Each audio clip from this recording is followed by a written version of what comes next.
কি গোপাল, বাজার করে ফিরছো? হ্যাঁ, ওই রকম আর কি। তা হাতের থলিটা তো ছোট কেন? কি করব বলুন, যেমন বেতন তেমন বাজার।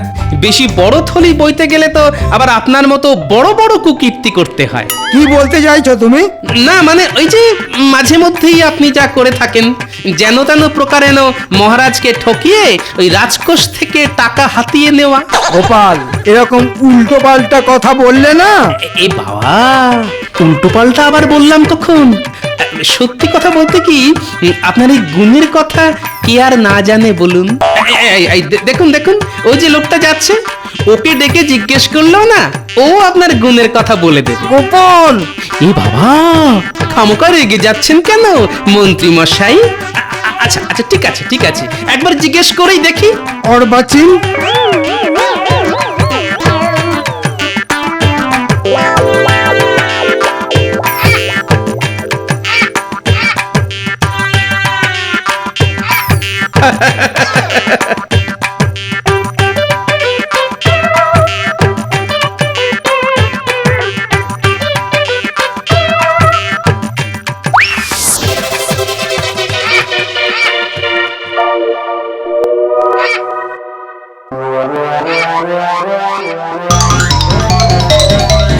আরে আরে আরে আরে, আমার সাধের মাছ! দাঁড়া বেটা চিলের পো, আজ তোর হচ্ছে।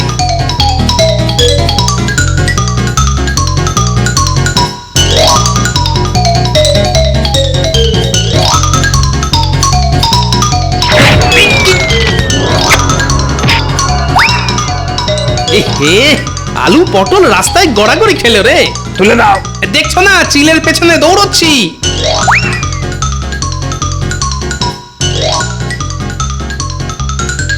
হায় হায় হায়, এ আমার কি হলো? মাথার চাল যে মাটিতে গড়াগড়ি খেলো গো। কেঁদো না গো দিদি, কেঁদো না। মানুষের শরীর আর মাথার চাল কি চিরকাল এক থাকে নাকি? একদিন না একদিন ভেঙে তো পড়বে। গোপাল দাদাকে আসতে দাও, দেখো ঠিক একটা ব্যবস্থা করে ফেলবে। কে ব্যবস্থা করবে? তোমার দাদা? তবেই হয়েছে। কতদিন ধরে বলে যাচ্ছি ওগো, চালের গতিক সুবিধের নয়, চালের গতিক একদম সুবিধের নয়। ঝুরঝুর ঝুরঝুর করে পচা খড় ঝরে পড়ছে। চালটা সারাও গো, সারাও। কিন্তু কীটের মরণ কান দিয়েছে আমার কথায়। আজ একদিকটা পড়লো ভেঙে, সামনে বর্ষা আসছে, ওই বর্ষায় আমি কোথায় যাব গো? আরে অত চিন্তা করো না তো, তেমন হলে কটা দিন আমাদের ওখানে গিয়ে থাকবে। কেন, বোনের বাড়ি কেউ কি গিয়ে থাকে না?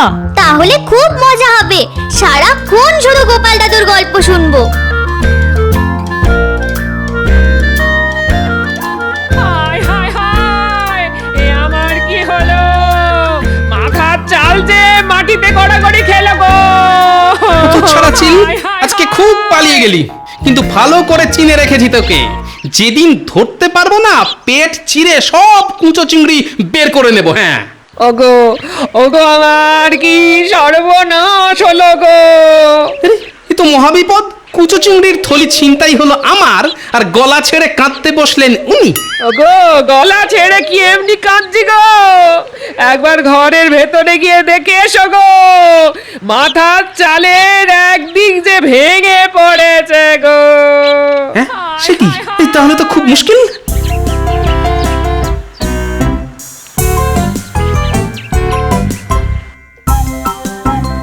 ওফ, কার মুখ দেখেছে আজকে উঠেছিলাম কে জানে। হাত থেকে কুচো চিংড়ির থলি গেল, ঘরের চাল গেল। ও কি ক্ষতি, কি ক্ষতি! ক্ষতির ওপর ক্ষতি, ক্ষতির ওপর ক্ষতি। কত টাকা আবার গচ্চা যাবে। বাংলায় একটা কথা আছে না, কয়লাকে যতই ধোয়া হোক না কেন, ময়লা কিছুতেই যায় না। এ কথা কেন বলছেন মহারাজ? আরে বলছি কি আর সাধে, বলছি গোপালের ব্যবহারে। এত করে বলা সত্ত্বেও একদিনও যদি সময় মতো আসে। ইয়ার এমন নতুন কথা কি? কিছু মনে করবেন না মহারাজ, আসলে আপনার কাছ থেকে ভালো ব্যবহার পেয়ে পেয়ে ও এতটা বেপরোয়া হয়ে গেছে। আজ আসতে দাও ওকে, আজ দেখিয়ে দেব খারাপ ব্যবহার কাকে বলে। আর কত খারাপ ব্যবহার করবেন মহারাজ? মানে মানে বলছিলাম, মাথার উপর ওই যে উনি বসে আছেন, তিনি আর আমার সঙ্গে আর কত খারাপ ব্যবহার করবেন। মানে কি বলবো মহারাজ, আমার এখন খুব খারাপ সময় চলছে। কিরকম দেখুন না, সকালে হাত থেকে কুচো চিংড়ির থলি চিল এসে ছ মেরে নিয়ে পালালো। ওদিকে বাড়ি গিয়ে দেখি ঘরের চালের একদিক ধসে গেছে। এইসব সামলে আস্তে আস্তে এত দেরি হয়ে গেল, মাথায় যে এখন কত দুশ্চিন্তা। ঠিক হয়েছে সকালে আমার সম্পর্কে খারাপ খারাপ কথা বলার ফল হাতে হাতে পেয়েছে। ঠিক হয়েছে।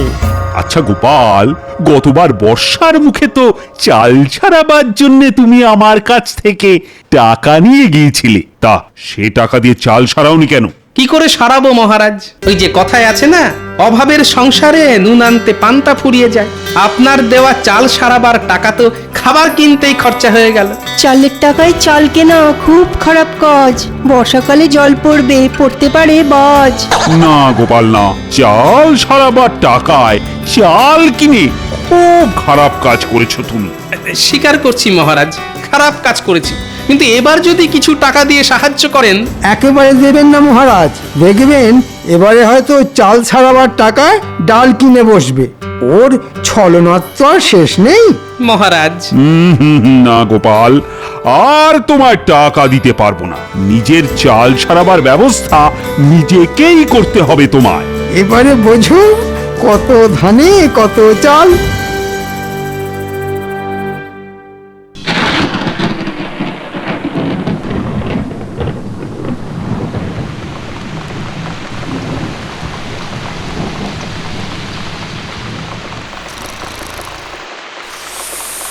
এ বাবা, আকাশের জল যে গায়ে পড়ছে। হ্যাঁ, হায় হায় হায়, এ আমি কার হাতে পড়লাম গো? ঘরের ভাঙা চালটাও মেরামত ওই শুরু হয়ে গেল মাঝরাত্রিরে কীর্তন। কীর্তন না গিয়ে রাগ প্রধান গাইবে। বলি সারা রাত ঘরের মধ্যে বসে বৃষ্টিতে ভিজে যাবে। আরে জল পড়ছে তো এদিক দিয়ে, তা ওদিকে সরে গিয়ে শুলেই তো হয়। আমি কোন দিকে নড়বো না। হ্যাঁ, কালকের মধ্যে ঘরে চাল সারিয়ে না দিলে আমি কিন্তু ভিজেই মরে যাব, এই বলে দিলাম। হ্যাঁ ঠিক আছে, কালই ঘরামিকে ডেকে আনবো। এখন একটু সরে গিয়ে শো তো দেখি। কি গো, কি বুঝলে? কত খরচ পড়বে গো? দেখো গোপাল দাদা, এই চালের অবস্থা তো একেবারে শোচনীয় হয়ে গেছে গো। ওই টাপ্পি দিয়ে কোনো কাজ হবে বলে তো মনে হয় না। তাহলে কি করতে হবে বলো? পুরো চাল ফেলে দিয়ে নতুন করে সবটা ছাইতে হবে। বাবা, এ তো অনেক খরচের ব্যাপার। সে তো খরচ একটু হবেই। কত? 150-200 টাকা তো বটেই। কি হলো গোপাল দাদা, বসে পড়লে যে বড়, শরীর খারাপ লাগছে? ওই মানে তোমার খরচের বহর শুনে মাথাটা কেমন বো করে ঘুরে গেল ভাই। তাহলে আমি চলি। কোথাও যাবে না তুমি। বলি কাল থেকেই চালটা সরাতে শুরু করে দাও। ওই কিপটে বুড়োকে ধরে খরচ খরচা আমি ঠিক আদায় করে নেব। সব চাল খুলে সারাতে গেলে না ওই সপ্তাহ খানেকের মতো সময় লাগবে কিন্তু। সপ্তাহ খানেক? গো, এই কদিন আমরা থাকবো কোথায়? সে তো আমার জানার কথা নয়। বিয়ে করে আমায় ঘরে এনেছো, আমার থাকা আর খাওয়ার দায়িত্ব তো তোমার। বোঝো এবার। ওহ, কি কুক্ষণে যে বিয়ে করতে গেছিলাম।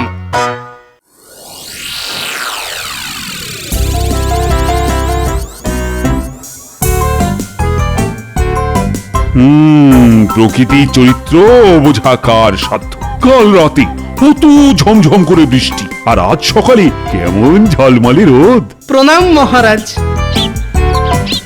কি ব্যাপার, এই সাত সকালে তুমি? মহারাজ, চাল সারাবার ব্যবস্থা হয়ে গেছে মহারাজ। ভালো কথা। তা আমায় কি করতে হবে? না মহারাজ, টাকা দিতে হবে না। ঠিক করেছি ভোলা ময়রার কাছ থেকে চড়া সুদে কিছু টাকা ধার করে চাল সারাবো, তারপর না খেয়ে ওই টাকা শোধ করব মহারাজ। খুব ভালো, খুব ভালো। কিন্তু মহারাজ, আমি থাকবো কোথায়? কোথায় থাকবে মানে? ঘরামি বলেছে সমস্ত চালটা খুলে ফেলবে আর সারাতে লাগবে 1 সপ্তাহ। এই কটা দিন আমি কোথায় মাথা গুজবো মহারাজ? ও, সেসব আমি কি জানি। তোমার তো চেনা শোনা অনেকে আছে, তাদের কারোর বাড়িতে কটা দিন কাটিয়ে দাও না। হ্যাঁ, ওই পুটির মা বলেছে বটে, তবে তার নিজেরই তো ছোট ঘর, তার উপর বাচ্চা কাচ্চা। আচ্ছা মহারাজ, কটা দিন আপনার বাড়িতে যদি থাকি? না না না না না, সেটা হয় না। তুমি অন্য কোথাও ব্যবস্থা দেখো।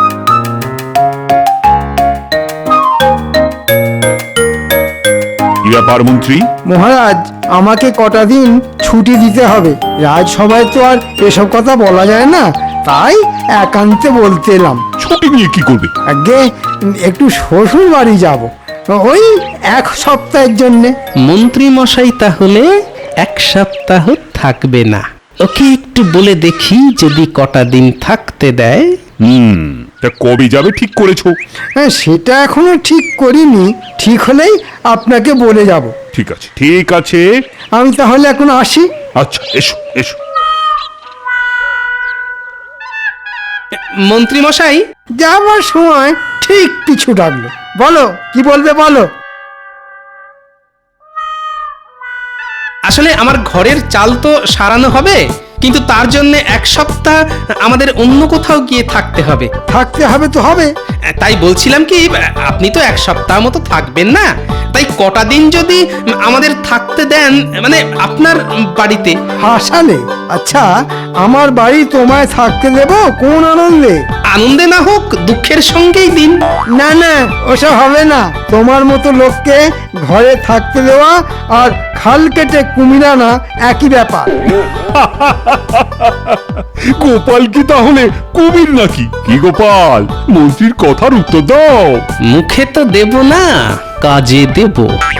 কি আর উত্তর দেব মহারাজ? ওই যে কথায় আছে না, হাতি যখন কাদায় পড়ে তখন চামচিকে তো লাথি মারে। দেখেছেন মহারাজ, গোপালের সাহসটা দেখেছেন? আমাকে চামচিকে বলল। এ বাবা, আমি আবার আপনাকে চামচিকে বললাম কখন? আমি তো শুধু একটা বাংলা প্রবাদ বললাম মাত্র। যাকে যাক, কথা বাড়িয়ে লাভ নেই। কেউই যখন থাকতে দেবেন না, তখন আমি আসি।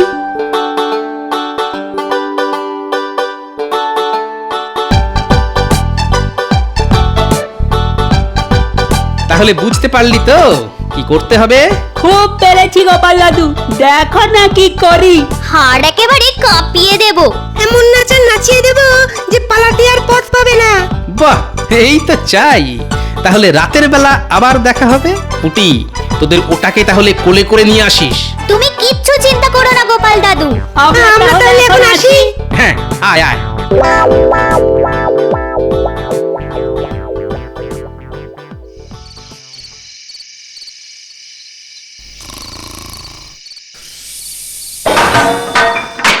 রান্নাঘরে বাসন পড়ার শব্দ হলো না? তাহলে তাহলে কি চোর ঢুকলো? এই এই, একবার ওঠো তো। এই, সবে চোখটা লেগেছিল, দিলে ঘুমের 12টা বাজিয়ে। কেন, কি হলো কি? উঠবে কেন? রান্নাঘর থেকে ঝন ঝন করে বাসন পড়ার শব্দ হলো। মনে হচ্ছে চোর ঢুকেছে। সে কি, ঠিক শুনেছো তো? ঠিক শুনেছি মানে? ওই শব্দেই তো ঘুম ভেঙে গেল। দাঁড়াও দাঁড়াও, দেখছি।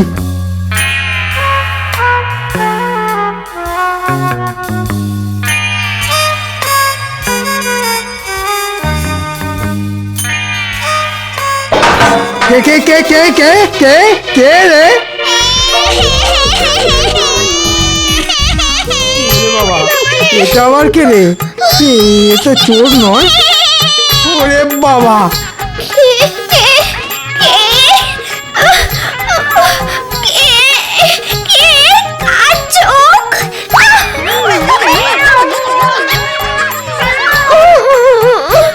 এই কি হলো গো? হ্যাঁ, চাদরে মাথা মুখ ঢেকে এমন করে কাঁপছো কেন? জানলাটা হুট করে খুলে গেল। তারপর দেখি দুটো চোখ জল জল করছে, জল জল করছে।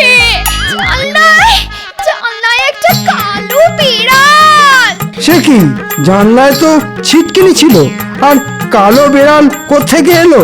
আর উনুনের ওপর ওই সাদা মূর্তি। ওগো, আমাদের কি হবে গো? কালো বিড়াল তো খুব খারাপ জিনিস। জন্মে তো আমাদের বাড়িতে কোনো কালো বিড়াল দেখিনি। সারা রাত জেগে থাকতে হবে, কাল সকালে কিছু একটা ব্যবস্থা করা যাবে। বুঝলে দাদু, ভয় দেখানোটা না বেশ জব্বর হয়েছে, কি বলো? খুব ভালো কাজ হয়েছে। পুচকে, এখন তোকে একটা কাজ দেব। বলো দাদু।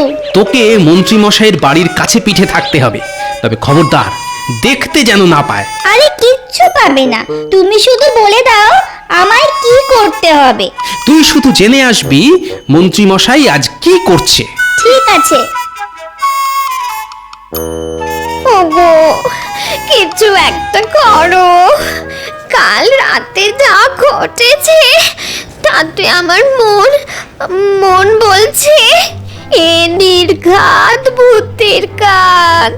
ঠিক আছে, আমি কুঞ্জ ওঝাকে ডেকে আনছি। ও এসে ঠিক বলে দেবে এ ভূতের কাজ না মানুষের কাজ। আর ভূতের কাজ হলে ঝাড়ফুঁক করে ঠিক ভূত তাড়িয়ে দেবে, আর মানুষের কাজ হলে ব্যবস্থা নেব আমি ওর বাড়ি যাচ্ছি।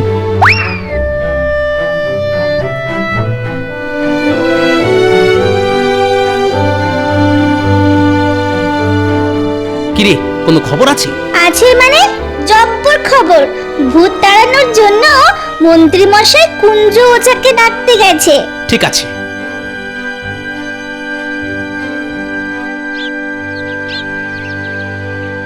কুঞ্জ, ও কুঞ্জ, কুঞ্জ। আমার ঘরে মন্ত্রী মশাইয়ের আগমন, কি সৌভাগ্য আমার। হ্যাঁ, আসুন আসুন। আমার দুর্ভাগ্য, তাই তোর সৌভাগ্য। হেঁয়ালিটা ঠিক বুঝলাম না মন্ত্রী মশাই। শোন, কাল রাতে আমার বাড়িতে মনে হচ্ছে ভূতের উৎপাত হয়েছিল। তোকে শুধু গুণে বলে দিতে হবে এ ভূতের কাজ না মানুষের কাজ। ভূতের কাজ হলে ভূত তাড়াবি তুই, আর মানুষ হলে শাস্তি দেব আমি। ঠিক আছে? ঠিক আছে ঠিক আছে, আপনি যান, আমি গোছ গাছ করেই ফুরুত করে চলে আসছি।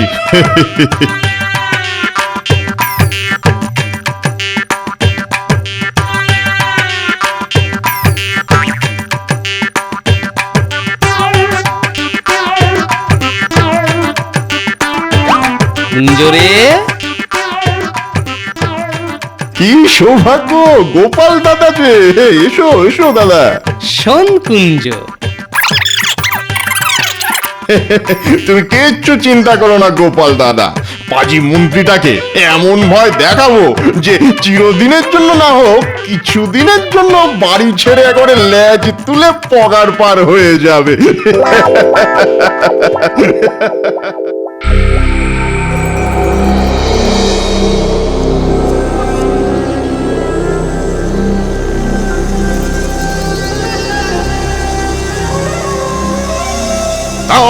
রিং রিং ছক্কা রিং রিং আক্কা ডং ডং কুং গাং মুং হুড়। কি বুঝলি কুঞ্জ, রাতে কি ভূত সত্যি সত্যি এসেছিল? কথা নয় কথা নয়, গণনা করতে দিন গণনা করতে দিন।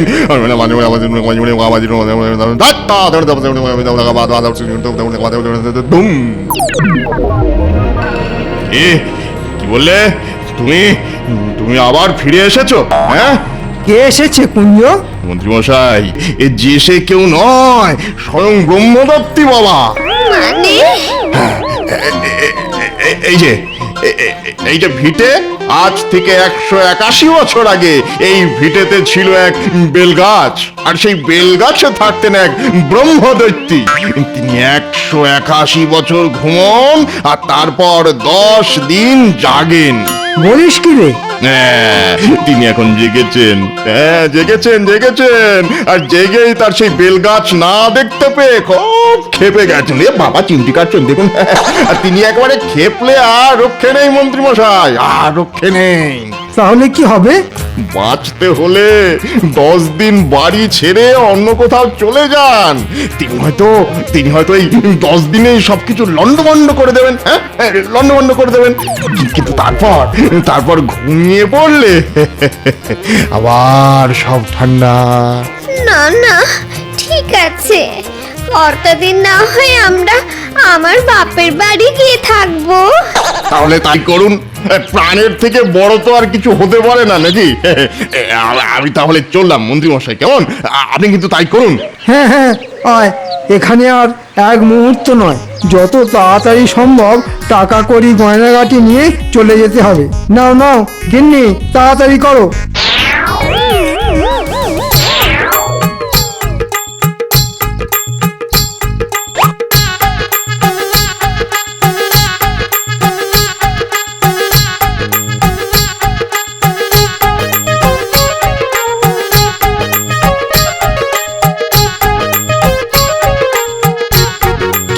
মন্ত্রী মশাই অন্তদন্ত হয়ে কোথায় চলেছেন? জমের বাড়ি থেকে বাঁচতে শ্বশুর বাড়ি যাচ্ছি। আর আপনার বাড়ি? ওটা এখন ভূতের বাড়ি। আরে দাঁড়িয়ে পড়লে কেন? চলো চলো। মন্ত্রী মশাই, কি হলো কি? বলছিলাম কি, আমার বাড়ির চাল তো সারানো হবে, তাই কটা দিন যদি আপনার বাড়িতে থাকার অনুমতি দেন। তাহলে থাকো গিয়ে। তবে তবে ভূতে এসে ঘাড় মটকে দিলে আমাকে আবার দোষ দিও না কিন্তু।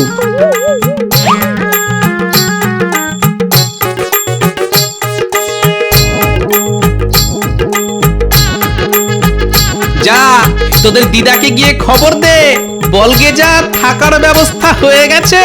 এই না হলে গোপাল দাদু দুষ্টু বুদ্ধিতে যার জুড়ি মেলা ভার।